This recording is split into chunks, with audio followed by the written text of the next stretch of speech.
Health rainbow private limited. खाद्य allergy. Food allergy क्या है और यह फूड इंटॉलरेंस से कैसे अलग है?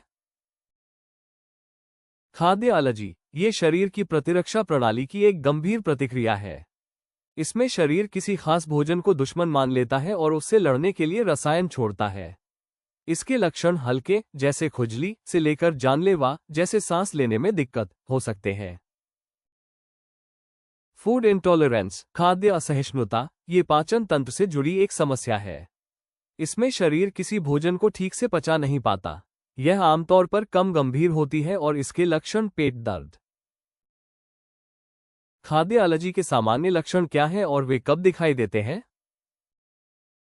खाद्य एलर्जी के सामान्य लक्षण क्या हैं और वे कब दिखाई देते हैं? सबसे आम खाद्य पदार्थ कौन से हैं जिनसे लोगों को एलर्जी होती है?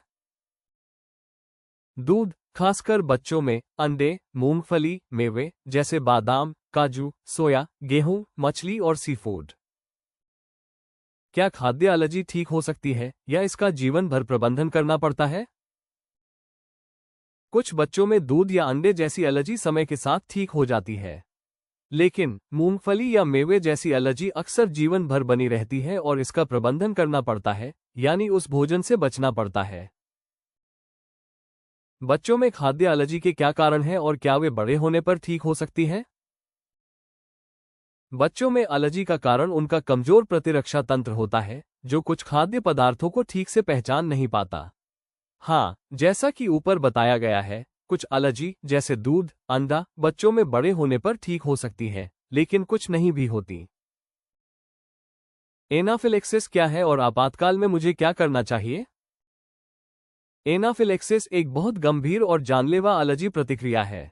इसके लक्षणों में सांस लेने में बहुत दिक्कत, चक्कर आना और बेहोश होना शामिल है। अगर ऐसा होता है तो तुरंत डॉक्टर को दिखाना या आपातकालीन सेवा को कॉल करना चाहिए। डॉक्टर एपिनेफ्रिन इंजेक्शन का उपयोग कर सकते हैं। मुझे कैसे पता चलेगा कि मुझे किसी विशेष भोजन से एलर्जी है? इसके लिए क्या परीक्षण होते हैं? डॉक्टर आपके लक्षणों और खाने की आदतों के बारे में पूछ सकते हैं। वे कुछ परीक्षण भी कर सकते हैं, जैसे त्वचा चुभन परीक्षण। त्वचा पर थोड़ी मात्रा में एलर्जी पैदा करने वाला पदार्थ लगाकर प्रतिक्रिया देखते हैं। रक्त परीक्षण, रक्त में एलर्जी से संबंधित एंटीबॉडी की जांच करते हैं। यदि मुझे खाद्य एलर्जी है, तो क्या मुझे हमेशा एलर्जी पैदा करने वाले भोजन से बचना चाहिए? हाँ, यदि आपको किसी भोजन से एलर्जी है तो उससे पूरी तरह बचना ही सबसे सुरक्षित तरीका है। क्या स्तनपान कराने वाली माताओं को अपने आहार में कुछ बदलाव करने की आवश्यकता होती है यदि उनके बच्चे को खाद्य एलर्जी हो? हाँ, अगर बच्चे को किसी भोजन से एलर्जी है, तो डॉक्टर मां को सलाह दे सकते हैं कि वे उस भोजन को अपने आहार से हटा दें, क्योंकि एलर्जी पैदा करने वाले प्रोटीन दूध के माध्यम से बच्चे तक पहुंच सकते हैं।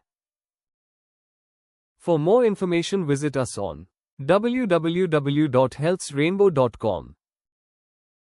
Health Rainbow Private Limited. Thank you.